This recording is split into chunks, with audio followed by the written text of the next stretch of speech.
আসসালামু আলাইকুম রহমতুল্লাহি ওবরকাতুহু। সম্মানিত দর্শক, বর্তমান বিএনপি সরকার আরও স্পষ্ট করে বলে তারেক রহমান সাহেবের সরকার অনেকগুলো ভুল করে ফেলেছেন। অনেকগুলো ফ্রন্ট, দ্বন্দ্ব বিবাদ এবং সংঘাতের অনেকগুলো ফ্রন্ট তিনি এবং তার সরকার খুলে ফেলেছেন এবং আগামীতে তিনি যে পথে যেভাবে এগোচ্ছেন এটি কোনো অবস্থাতেই তার জন্য ভালো হবে না। 1% সম্ভাবনা নেই। আমি আবার বলছি, আমি যদি সুস্থ থাকি, আমাকে যদি আপনাদের পাগল মনে না হয়, আল্লাহকে হাজির জেনে নাজির জেনে বলছি যে আমার যতটুকু লেখাপড়া আছে, যতটুকু জ্ঞান আছে, তাতে করে এই ২ মাসে সরকার যে ভুলগুলো করেছে এবং যে ভুলগুলো করতে চলেছে, এগুলোর যে ধারাবাহিকতা, এগুলোর যে পরিণতি, এই পরিণতি সরকারের জন্য শুভ ফল বয়ে আনবে না। ইতিমধ্যে সরকারে যারা ঘনিষ্ঠজন আছেন তারা অনেকে স্টপ হয়ে গেছেন। অনেকের জবান বন্ধ হয়ে গেছে, অনেকের কথাবার্তা বলা বন্ধ হয়ে গেছে। আর সরকারের উপর যারা বিভিন্ন কারণে বিক্ষুব্ধ, এমনকি বিএনপির যারা লোক, অনেকে হয়তো স্বতন্ত্র নির্বাচন করেছেন, দল থেকে বহিষ্কৃত হয়েছেন, অথচ বিএনপির সেই প্রথম দিন থেকে তারা বিএনপির জন্য যত ঘাম ঝরিয়েছেন, চোখের পানি ঝরিয়েছেন, রক্ত ঝরিয়েছেন, এটি এখন যারা মন্ত্রী পরিষদে আছেন তারা কেউ এভাবে ক্লেম করতে পারবেন না। এরকম অনেক যারা ডেডিকেটেড নেতাকর্মী রয়েছেন, তারা অনেকেই দল থেকে বিচ্যুত হয়েছেন, দল থেকে বেরিয়ে গেছেন এবং দলকে নানা রকম কথাবার্তা বলছেন যে আওয়ামী লীগ তো পালিয়ে গেছে, ভারতে পালিয়ে গেছে, তাদের পালানোর একটা রাস্তা ছিল, আপনারা কোথায় যাবেন, আপনাদের তো পালানোর কোনো জায়গা নেই। তো বোঝার চেষ্টা করুন যে বিরক্তি কোন পর্যায়ে গেলে, অশনির সংকেত কোন পর্যায়ে গেলে একেবারে বিএনপির পরীক্ষিত যারা লোকজন রয়েছেন তারা এই ধরনের কথা বলতে পারে। অনেকে হয়তো বলবেন যে তারা না পাওয়ার বেদনা থেকে কথা বলছে। এই কথাগুলো যারা বলছেন তারা আসলে রাজনীতি বোঝেন না। রাজনীতি এমন একটা ব্যাপার, কোনো একটা দলের প্রতি যদি কখনো কারো দুর্বলতা থাকে, কোনো অবস্থাতেই মানুষ সেই দুর্বলতা থেকে বেরোতে পারে না। অনেক মানুষ বেগম জিয়ার দ্বারা অপমানিত হয়েছেন, কিন্তু মৃত্যুর পূর্বক্ষণ পর্যন্ত বেগম জিয়ার জন্য দোয়া করেছেন।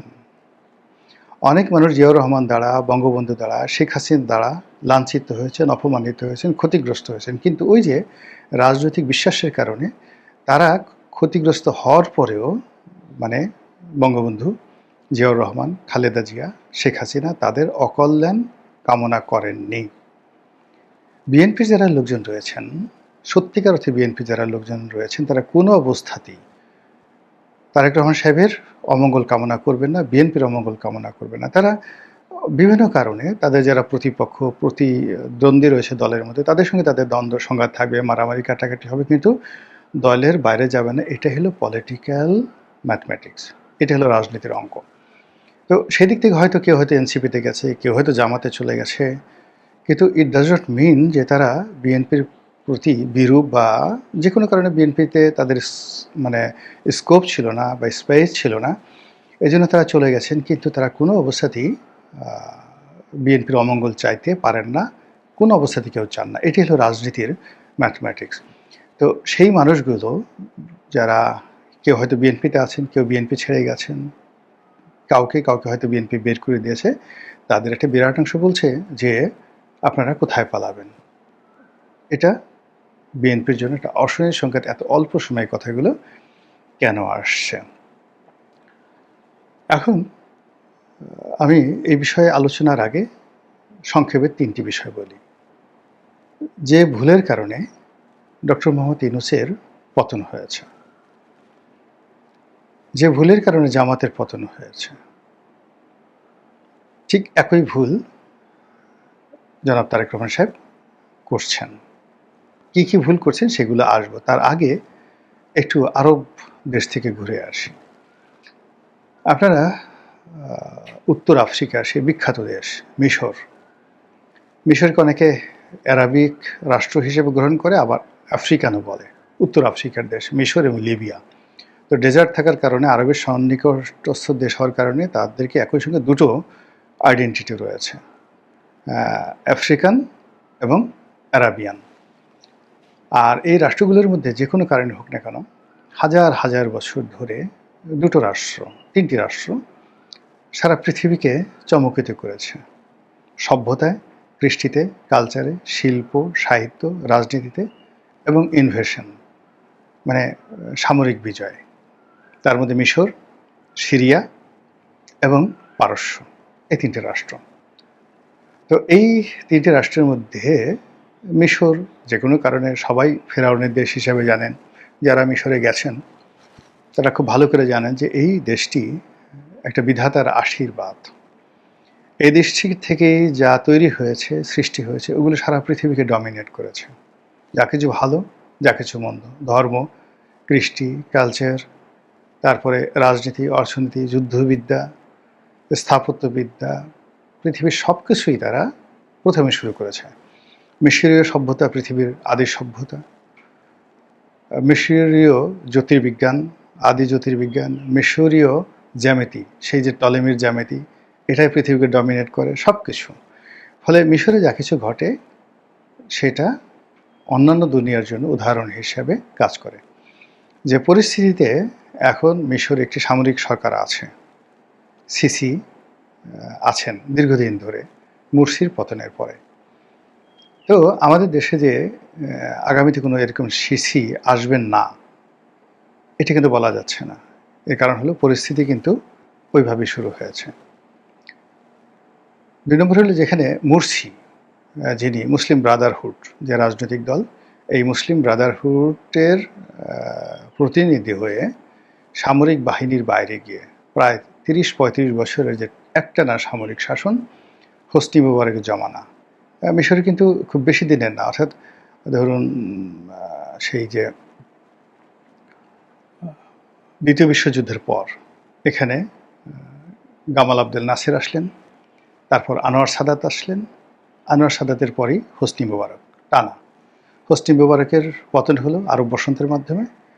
এরপর সেখানে একটি গণতান্ত্রিক নির্বাচন হলো এবং বাংলাদেশে যে জামাত ইসলামী, এরকম জামাত ইসলামের যে আদি সংগঠন, এটির নাম হলো মুসলিম ব্রাদারহুড।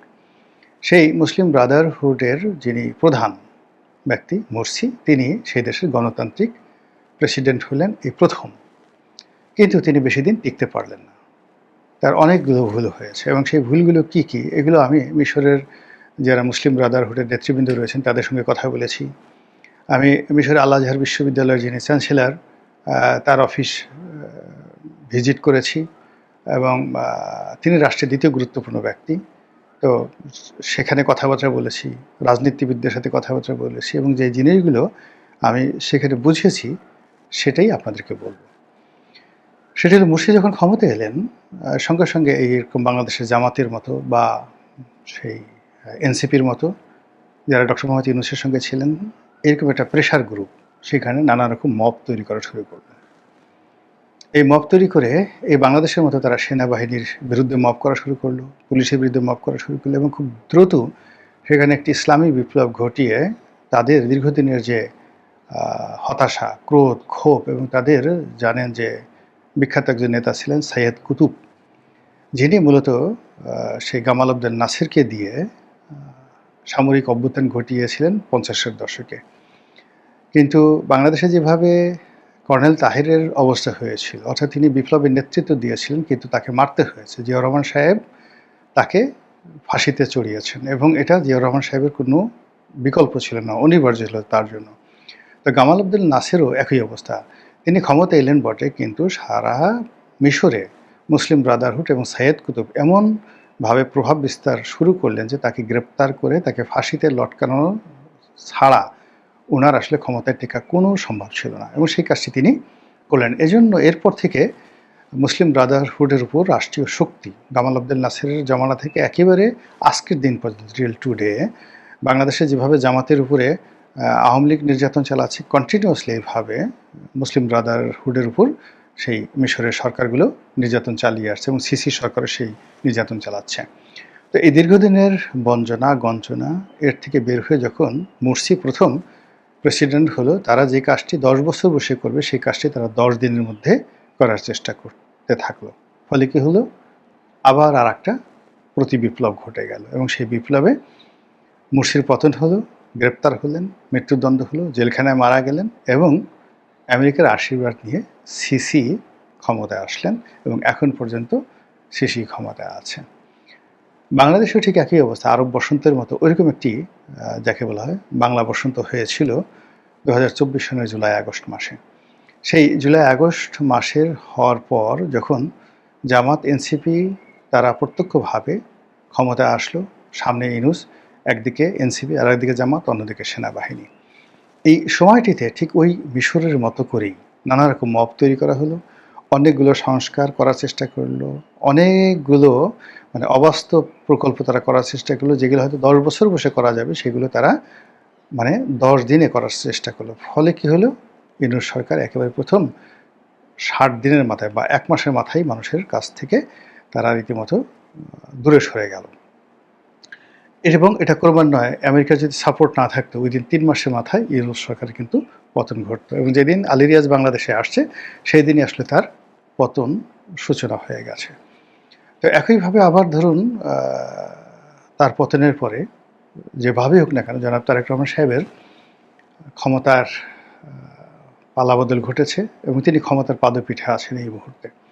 কিন্তু বিএনপি যারা লোকজন রয়েছেন তারা 17 বছরের তাদের যে জুলুম অত্যাচার, তাদের যে কষ্ট এবং বেদনা, তারা বিভিন্ন সময় যে লাঞ্ছনার শিকার হয়েছেন, গঞ্জনার শিকার হয়েছেন, সেইগুলো এই 2 মাসের মধ্যেই তারা সুদে আসলে উঠিয়ে নেওয়ার চেষ্টা করছেন। এবং গত 2 বছর ইউনূস জমানাতেও তো কিন্তু তারা অর্থনৈতিকভাবে মবের মাধ্যমে, তারপরে শেষে আওয়ামী লীগের বিভিন্ন সহায় সম্পত্তি, শিল্প, কলকারখানা, ব্যবসা বাণিজ্য দখলের ক্ষেত্রে তারা কিন্তু তাদের 90% কাজ ওই সময় তারা করে